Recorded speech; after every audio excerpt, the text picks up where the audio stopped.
کې چې دینو یاد ساته چونکه رمضان را روان دی نو مفتی عبدالله شاه صاحب حفظه الله ډیره مجربه وظیفه د دې په باره کې بیان کړې ده. ځان سره یاد ساته چې نن د روزې اعلان وشو که سبا د روزې اعلان وشو نو په کله چې څنګه د روزې اعلان وشو او ډومبنې ماسخوتن دی د روزې نو مفتی عبدالله شاه صاحب حفظه الله فرمای چې سوره فتح په 26 سپاره کې دی تقریبا 4 رکوع دي. دا تاسو ټول چې دی نو یو پیر تلاوت د دی اوکې وې د آینده کال د رمضان راتلو پورې چې څومره کال لې پدې کې به تاسو هیڅ قسمه به تاسو پریشانی نه راځي، په تاسو به مصیبت نه راځي، په تاسو به تنگسیا نه راځي. او ډیره مجربه وظیفه ده.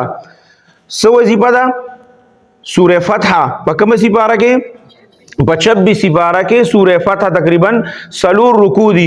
دا کله ویل چې کله د روزې اعلان وشي نو په هغه ماسخوتن باندې به دا صورت وایي، په دې باندې مستاسو 15 یا 6 منټه ولګي او غون را روان کال چې دی دا بستاسو د مصیبتونو نه پریشانونو او د دینه بخالي. صحیح ده ګر ان شاء الله د دې پابندي وکړو کنه.